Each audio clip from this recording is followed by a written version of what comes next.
The Lanternborn of Liora, Year 1. Episode 4, The Glow of Fear. Welcome back, magical minds. In today's thrilling chapter of The Lanternborn of Liora, something strange begins to stir. The glow of fear. Brin's lantern flickers with a mysterious purple light, and it's not just magic, it's a warning. Whispers in the night. A dummy turned to shadows. Could Brin be changing? Or is something darker trying to break through? Join Kael, Vina and Juno as they search for answers and try to save their friend. The days after the statue's whisper moved quickly. Kael, Vina, Juno and Brin still went to classes, took notes and shared pastries in the dorm lounge. But something had changed. They now held a secret between them, a glowing poem, a prophecy, and the creeping suspicion that it was meant for them. Brin seemed the most distant. His jokes were quieter. His smile didn't last, and his lantern, that dim red glow, occasionally gave off faint sparks like something inside it was cracking. Their professor, a serious man named Master Eerie, began a unit on lantern tuning, a technique to stabilize their magic. "Your lanterns," he said, "are like mirrors.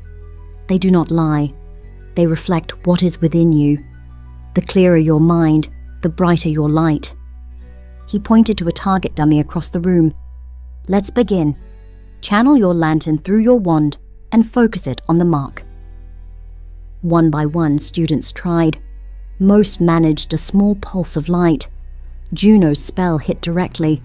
Vina's flared a bit too strong, leaving scorch marks on the dummy's head. Then Brin stepped forward. He raised his wand and focused. His lantern glowed, then pulsed, then turned purple. A wave of cold air rushed through the classroom. The lights flickered. Shadows stretched unnaturally. The dummy turned pitch black and began to crack. "Enough!"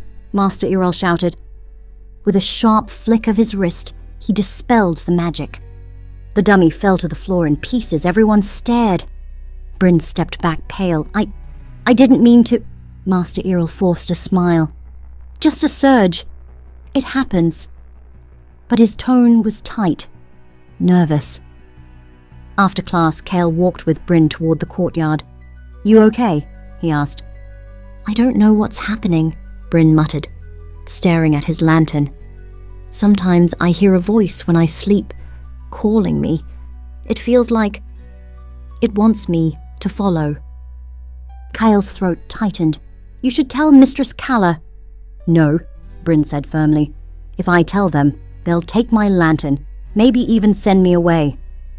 Kael didn't know what to say. Back in the dorm, Vina paced. "We need to do something. That wasn't normal." "He's scared," Kael said. "He doesn't need suspicion. He needs help." "He needs boundaries," Vina shot back. "That was obscura magic, wasn't it?"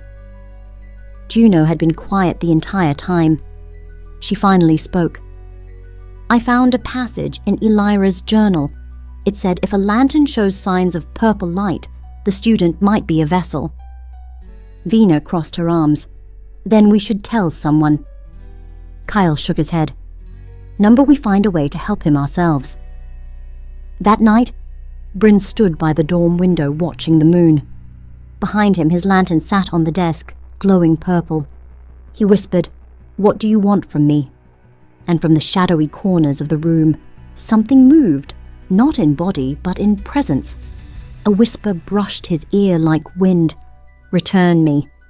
And that's the end of episode 4, The Glow of Fear. Brin's lantern glows purple, and now the voice in the dark wants him to return something. But what? Moral of the story: sometimes our fears glow the brightest when we try to hide them. But with true friends, even the scariest shadows can be faced with courage and care. If you're loving this magical mystery, don't forget to like, subscribe, and ring the bell so you don't miss what's next from Tiny Little Bookworms. And remember, brave dreamers, every light has a purpose, even the ones that flicker.